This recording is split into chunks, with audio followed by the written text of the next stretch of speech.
Hey, it's your old pal Slim, and this is a special edition bonus episode of 70mm. Finally, a podcast about movies. Each week, I'm joined by famous artist Danny Haas. Break the wine glass. Let's do this. And writer-poet Proto. That felt wild. In this very special release, we're discussing Josephine Decker's Shirley from Neon. Enjoy.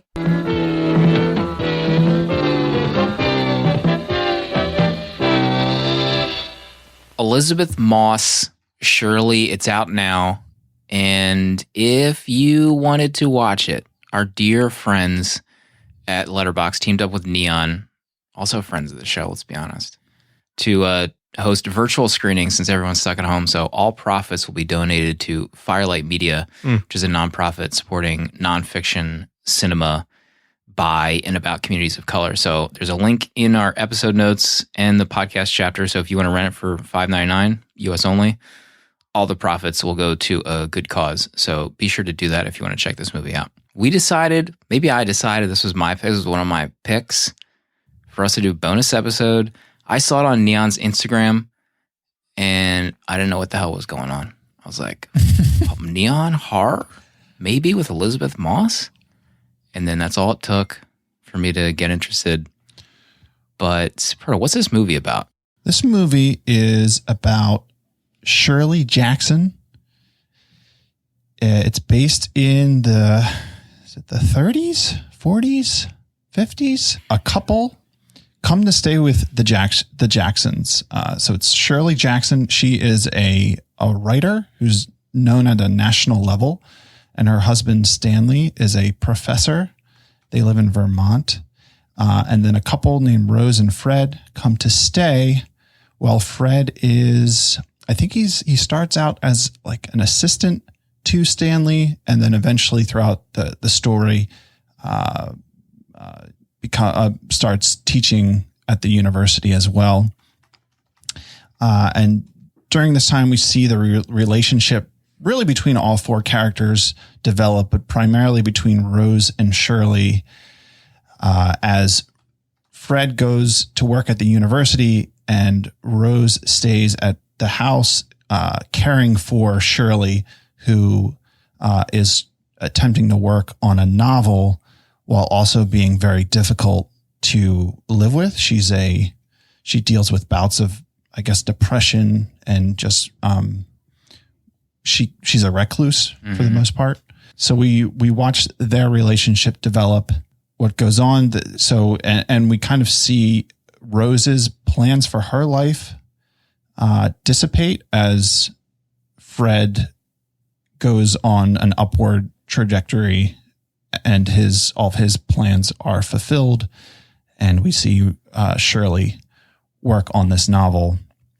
And then eventually it comes to a head with certain plot points revealed at the end. Let's just get it out in the open. Danny rated this movie on Letterboxd before we even watched it, so we know Danny's thoughts. He gave it 4.5 stars publicly, 4.5. Breaking rank in the grand tradition of the show so far, 20 plus episodes. It's not the first time. It's not going to be the last. But yeah, Pro gave a pretty good description. Elizabeth Moss, my first honest to God impressions of sitting through Elizabeth Moss, I couldn't get past her accent of doing kind of like an older woman in the 40s. Like she was hard doing that accent. What did you guys think? It didn't affect me. I actually didn't even really notice it that much. I read a couple reviews of people saying that as well, and I don't remember it bothering me actually. Yeah, it didn't really bother me either. I didn't really know how to feel about Elizabeth Moss in general though, because I don't know if I've seen her in anything else before this. She was in Mad Men, right? Yeah. So yes. I only watched a little bit of that years ago. I've never seen Handmaid's Tale, and I haven't seen any of her other movies. Invisible Man. I haven't seen Invisible Man. So this is kind of like my first Elizabeth Moss joint. So it was, and this character is so intense that it was kind of hard to have a read on her. I had no previous impression of what she was like, which kind of made it like difficult to like grasp her approach. Looking at photos of Shirley in real life, like about halfway through the film, I kind of forgot my views of her playing this character because it felt like she was Shirley. Like if you look at a photo of Shirley now, or like, you know, on her Wikipedia or anywhere, they're like twins. Yeah, it's crazy. So the movie starts out, like you said, with this couple, you know, moving, and they eventually get in this situation where they get invited to stay in this house. There was maybe a theme for the entire movie, but the movie felt very experimental or purposefully inquisitive in long shots or close-up shots where I wasn't really expecting. It almost felt like a music video in some aspects. I don't know. It didn't feel like a mainstream film, and I don't mean that in a negative way. Did you guys feel that way while sitting through it? The thing that stuck out to me was how it was shot. It seemed, the way I wrote it, my note says it felt like a wandering camera, almost as if the scenes were happening in a room and the camera at times wasn't even focused on anything. It was almost had a mind of its own and was just wandering, and things would be out of focus and like zooming on portions of the character, and they would be out of the frame. And then really capturing a lot of the atmosphere of the room, of like the lighting. So it almost feels like you could mute the dialogue and play a song over this, and it would be a music video in certain scenes. Yeah, I felt most of my rating goes to the cinematography of this movie, because one of the best things about it for me was it didn't feel like something I had seen before. Like it didn't feel like derivative of some sort of other biopic. And I just loved so much of the scenes, how they were shot and the way it was filmed. The lighting of some of these scenes were absolutely incredible. And the pacing, I really liked the pacing of this movie. But yeah, this felt experimental. Feels like a right word for it. It does feel like Josephine Decker was given a bigger movie to make, and she really tried something different. Yeah. Yeah, it made me super interested to seek out her other work. Madeline's Madeline was one in 2018 that she did that looks pretty interesting. Yeah, I was really struck by how it was presented on film. I totally wasn't expecting it. There was one shot in particular. The two main characters, the young couple, are on a train, and one of my notes, first of all, was this is a very horny movie.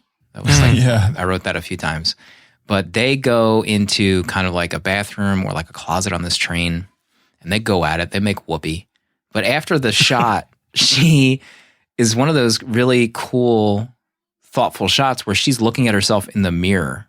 Did you catch that? Where she's just like moving her hand in front of the mirror. And it's just this very introspective shot that in any other movie maybe wouldn't have been included, but that was a precursor to many other shots that I felt like were including mirrors of just looking at yourself, being reflected of yourself and your life. And, you know, nothing was said, but it was just there. And it's for you to interpret those shots. And that happened a lot of times, I think. I thought that scene might have been implying that one of those windows was like a look-through mirror. She was afraid somebody else was on the other side, because I don't think it was reflecting in the same way. It wasn't mirroring in the same way that the other one was. I'd have to go back and watch it again. But I thought, because she almost seemed concerned as she was like looking at it, that like, oh, can someone see me right now? So you thought the entire train watched her have sex with her husband?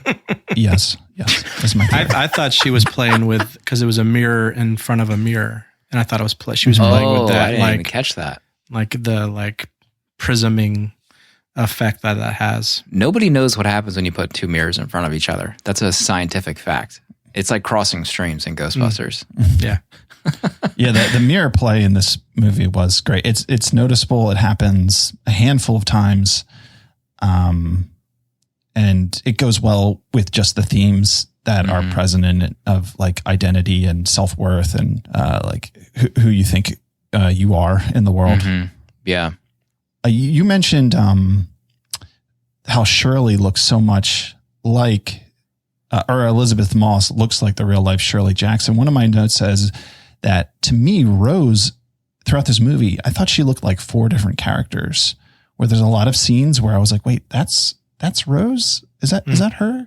Because her hair changed a lot. And there were certain scenes where she was, had a lot of makeup on, and then other scenes where she didn't have any. So I noticed a handful of times where she almost looked like a completely different person to me. I think that's in the narrative. Yeah. Did she play the missing woman as well? Was she the does. same actress? So like they'll do like a little bit of when she's talking about the book, the missing girl they're talking about is being portrayed as Rose as well. So I think you catch those, and I think that's a little bit of a pacing problem, or maybe a storytelling problem, because I kind of got lost in that a little bit. But I get what you're saying, Proto. There are times when it's like, is that Rose? It's kind of confusing. I can see that. Soon after that, you're introduced to Shirley Jackson and her husband. Her husband is like a, seasoned professor, beardo, and they have this big party where she's kind of aloof and acting like she doesn't want to be there. He's kind of holding court, being the master of ceremonies, and that kind of sets the stage for their relationship over the course of the movie. And soon after this, I think you get introduced to the idea that the couple is going to stay there longer and help Shirley. And man, Shirley is like so rude in the first half of this movie, where I just wanted to get the hell out of that house myself. If I was one of the guests, I would not stay a minute longer in that house. She was brutal. So when's the baby due? The baby? Oops. Was it supposed to be a surprise? You should have told me that, dear. Well, I hope it's yours. Of course it's his. February. Right, darling? I would really rather discuss something else if you don't mind. February. Huh. Did you tell him you were knocked up before the wedding? Yeah, that first dinner scene where it seems like she's actually trying to run them out of the house was pretty tough. I can't remember what she says, but it was enough to have both of them leave the table. There's seeds at this point that the professor is kind of a gadabout. Like he, flirts with young women a lot and almost makes pseudo advances to Rose in the time that they're staying there as well. And there was one scene that was really deeply unsettling. It was when he had his breakfast and coffee stuck in his beard when he was having that close conversation with her. And he goes in for the kiss too. Oh my God. That was filmed so well that I was creeped out. There's a shot in the movie where Rose is cooking dinner or something, and you see what you think is her husband kind of getting close to her backside and hugging her, and she pulls her head back as if to embrace it. And it's the professor. I was like, oh my God, you creepo. Only horror part of the movie. He was the horror. My God. So I think at this point I have my second note. This is a horny movie because I think the couple has sex again. But I also wrote that the movie is very dreamlike. There's so many flashbacks and just moments of dreamlike states that you're unsure. And that kind of goes back to what you were saying, Danny, about having maybe some thoughts about what the pace is doing in the movie and what you're seeing. But, a very interesting choice. Back to Shirley and her husband, Stanley. I don't love the kind of relationship they have, but I loved seeing it on screen play out of just the dynamics of the relationship. Whereas you learn more about them, you find out that at one point a character tells Shirley Stanley would leave you if he didn't think you would die on your own. And they have this playfulness with each other, but then these moments of outbursts where you can see that they actually really hate each other, but they're making their life work almost in spite of one another, and they can play off each other. And there's aspects of one another that they really love and appreciate, and probably the things that brought them together. But then just the meat of their life is they resent each other and hate what forces holds them back in the way that Shirley, she doesn't play the role of a wife and go out to parties, and then Stanley is a womanizer who doesn't love his wife or care for her in the way that he should. Yeah, they had that conversation at the dinner table about the dissertation. Oh God, what's the husband's name? Fred. Fred has been asking him to read his his dissertation, I think, to kind of get him to be, the up and coming professor, to like give him a stamp of approval. And he has said he'd come and read it later. But he finally says that he has read it. And he has this like long speech about how it's terrifically mediocre or something like that. And the conversation between Shirley and him, I thought, was very eye-opening. They had this like normal conversation about what that means. And she also goes on to say, give him enough rope and he'll hang himself, about Fred. Like, because he wants to have the day teaching the class and show what he can do. And I thought that was just a dark insight into her thinking that was a teaser for later in the movie. Like what her thinking about the couple. Because at this point, it wasn't really obvious to me, but they're manipulating that couple from like the day that they walk in that house. Mm-hmm. And I didn't realize that until the end of the movie, but this is when those seeds, I think, for me, start to pop out more obviously. Mm-hmm. One thing I noticed about that is that kind of ties back to when Shirley is reading the tarot cards to Rose and she draws the 3 hanged men. And I looked up that card later, and the hanged man, it's not like hanged around the neck, it's hanged around the foot, and it's supposed to represent self-sacrifice. And that works really well for Rose because she really is sacrificing her aspirations for her husband and kind of, working as a servant in their house to care for Shirley as she writes this book. And everyone's kind of really using Rose. But then I guess even Fred is perhaps being, he's being used by Stanley just as a tool to, help him out in the classes. And I thought that was, a neat parallel between the two.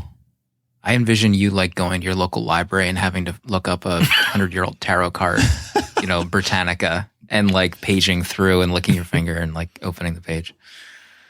So at this point, she's starting on the book that she needs, the support to do. And it's about this lost girl or this missing girl.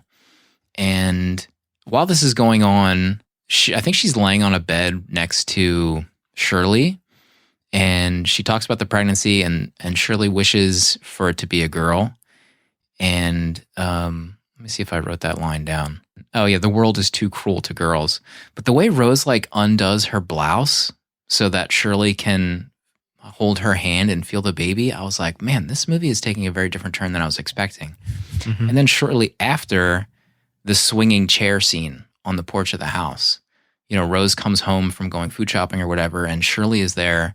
And all this time, they're having like this slow friendship kind of build up or like acceptance. And Shirley is kind of like seducing Rose on this porch very slowly and methodically. And then Rose kind of accepts it and moves closer to her. And I was shocked by that scene. Like, I didn't get what was happening in that moment. Come here. Come here.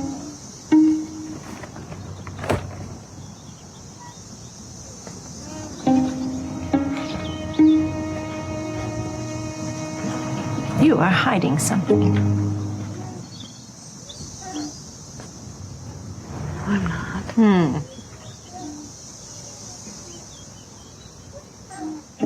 But what was your view of that scene as it was happening on screen? Did you see through the layers at that point, or how did you interpret it? I thought that was the best scene in the movie. Mm-hmm. That felt wild. Just the culmination of them two, and that they don't speak to each other. I forget what Shirley says, but then they don't say anything, and then she just moves closer, and Shirley's swinging, and then like slowly, Rose's skirt just like starts riding up her legs. Yeah, and you're like, wait, what's going on? And I wasn't really expecting that turn, but this movie, there's like a lot to think about. I think I've been thinking about this movie since I watched it. And I almost, after I finished it, I was like, man, I should watch this again because there's a lot going on in terms of just themes and what you could take from it. But I guess what I thought was that as, Shirley has no companionship really from her husband, no like physical companionship. but she has like a mental companionship with them, and they can relate to each other like on an academic level. Whereas Rose still has a physical relationship with her husband and maybe emotional, but she doesn't have like the emotional connection with him. So now like Shirley and Rose are coming together to like find what they're not getting from their spouses. That's how I kind of took it, is like that's how like their relationship is growing past the part of just being companions in this house. But they're finding in each other what they aren't finding elsewhere. It's an amazing scene. I think Elizabeth on that swing, she just kills it. I really love Odessa in this scene as well. I think she's amazing in this movie also. There's an interesting conversation that they have also at the table, speaking of companionship, when they're talking about cooking dinner for your husbands, and how she says something to the effect of Rose cooking for her husband and how it's a good thing. And she kind of, Elizabeth's character, Shirley, leans in and says it like straight to Stanley, like, how good is it to have a wife that cooks for you, or something like that. And it just goes to show, it like sheds more light on their relationship, and how they just don't meet either of their needs besides what Proto was saying, this intellectual level. Yeah. I don't want to jump too far ahead, but this scene felt like it took on another meaning towards the end of the movie. So without skipping, like, we can cover some of the other stuff, but my interpretation of this scene was exactly what you both had said, that like, her needs are she has needs as well that aren't being met by Stanley. But by the end of the movie, I felt like the actual horror aspect of this was Shirley doing whatever it takes to get into the mind of her husband in the view of the missing girl. Like, she viewed, in order to finish her book, she needed to become this abuser almost, or this powerful man, this powerful person with sexual power, to seduce someone and then break them down and force them to leave. So like by the end of the movie, she finishes it and she says like, this was the hardest one. She gets her husband's validation on the manuscript, and she kind of is like really happy that she has her husband's validation. She didn't seem, but she said this was the hardest one yet. But it almost felt like, to me, she was saying that because of how hard she had to work to finish it. And she had to destroy Rose to finish it. Like, that was my dark interpretation. I don't know if that's correct, but that, like Proto said, like, after Amanda and I finished this movie, we were like talking, we were like, wait, what just happened? And so we were like, wait, was the relationship, the sexual scenes between them fake? Like, was Shirley just doing that to get into the mind of someone who can know better the missing girl and how she wrote that story? So I don't know. Like, that's how I viewed it. And that's why I viewed it as like really darker than anticipated. Yeah, definitely. I thought of it as Shirley needs a muse to write this book. And we see her come up with the idea for this novel, and it happens after Rose arrives. So they know of the missing girl, and then Rose arrives, and she's like, and this is the book that she wants to write. And then we, like we were talking about earlier, there's lots of scenes where there's narration of the missing girl as if it's parts of Shirley's book, but we're seeing Rose play that character. So I thought of it as, this is Shirley. Shirley needs Rose as the inspiration for this book that she's writing. But then once she's done it, she can throw it off. And there's at one point Shirley outright says that she's a witch. And then she does the tarot cards, and she knew that Rose was pregnant.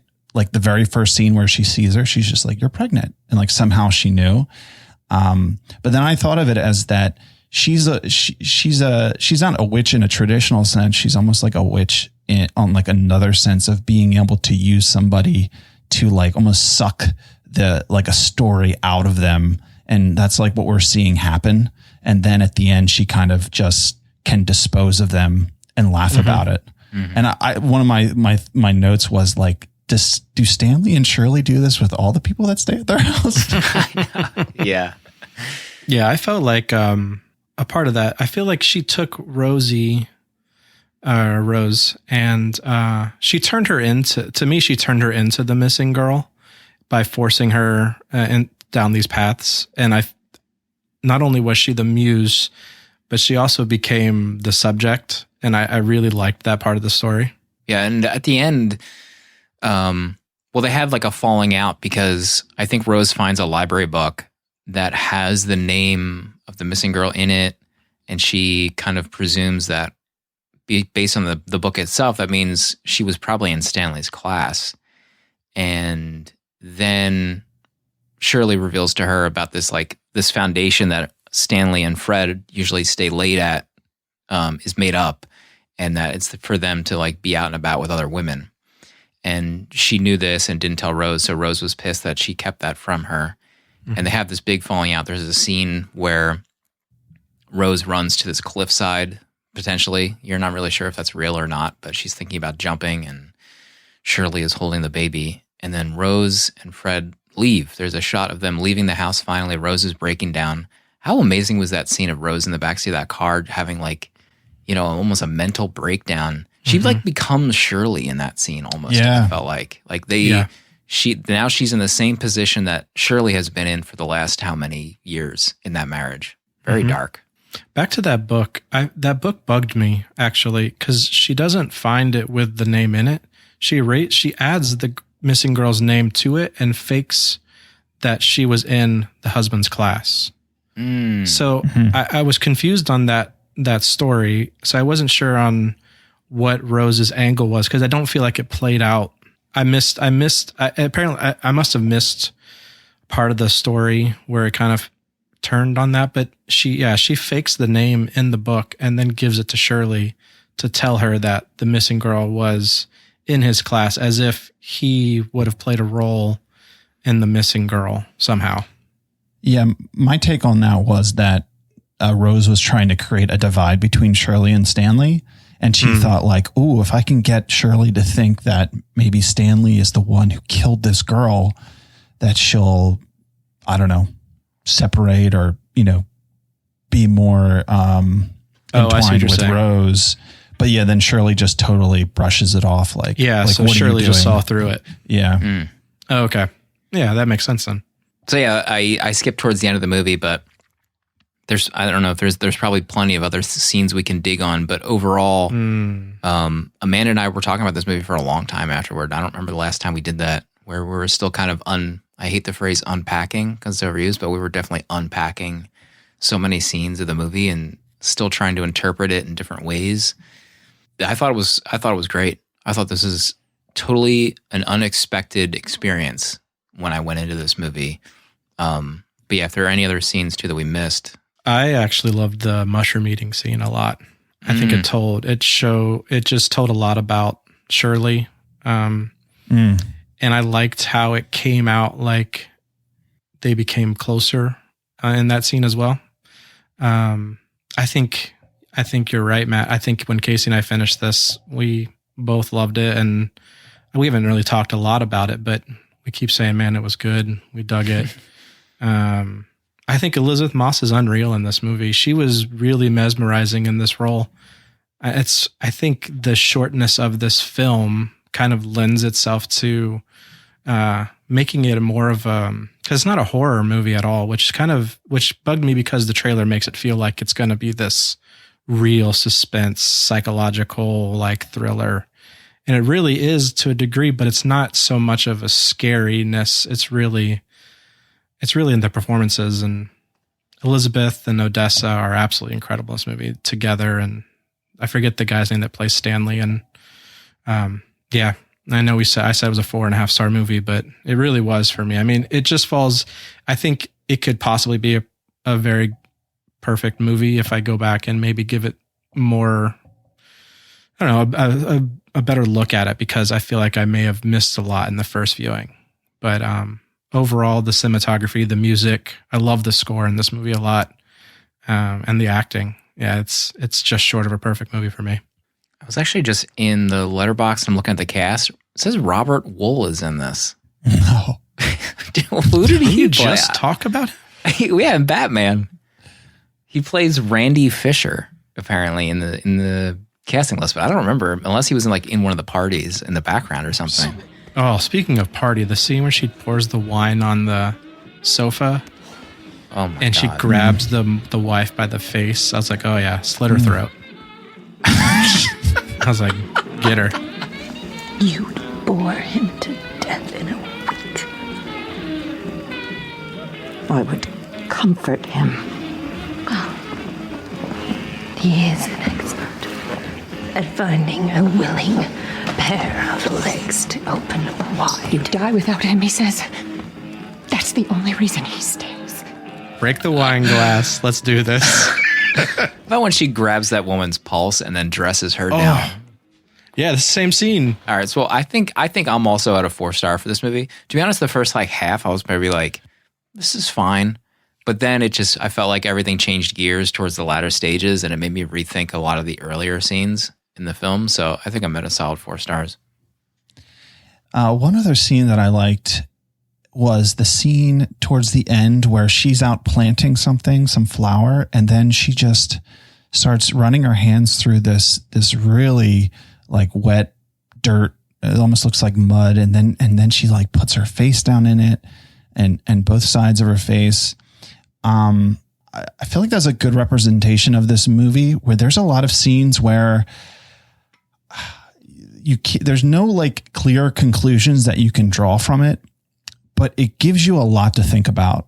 And this movie gave me a lot to think about and consider. I mean, we didn't even really hit on the aspect of just, a little bit of amuse, but even creativity and Shirley's relationship to her writing, where we first see her almost in a coma in bed, where she can't even get out of bed. She refuses. And then things improve once she has something to work on and something to create. And just seeing how debilitated she was without that outlet for herself. And then, she's pretty miserable most of this movie, but then at the end, where Stanley reads her manuscript and then tells her it's amazing, you're brilliant, it's the best thing you've written, and just the smile on her face and this release that she has the approval of the one who gives approval to nothing. And it just there was sheer joy on her face of having Stanley love what she wrote. So yeah, when I finished this, I didn't know how to feel about it either. I was thinking a 3-star, but as I've been thinking about this movie and reading over my notes and writing more stuff down, it's a 4-star movie for me that I think, yeah, I want to rewatch it. Honestly, I'm ready to rewatch it now. Yeah. You mentioned that shot, the validation shot where he's talking about his review. That shot is amazing. That's a minute and a half long shot, also just on her face and her emotional reaction to it. Holy moly. What a performance. But yeah, so that's Shirley. I think we're all on the same page pretty much. I was actually surprised because Proto DM'd us and said that he was looking forward to a spirited discussion or some such. Usually I felt like that was a Proto 2-star or something. But like I said earlier, if you're looking to do some good in our current climate and support Firelight Media, you can by renting this movie using the URL in our episode notes. After that, if you want to rewatch it after you do use that for a donation, you can watch it on Hulu. It's also on Hulu. But by all means, your first step should be donating to that good cause. We're just days away from the Mummy episode dropping. Days away. We're waiting for Brendan to return our phone calls. Brendan? We'll see if he's going to make it. We send him a microphone. We're going to charter a flight for him. So thanks everyone for listening. We'll see you on the next episode.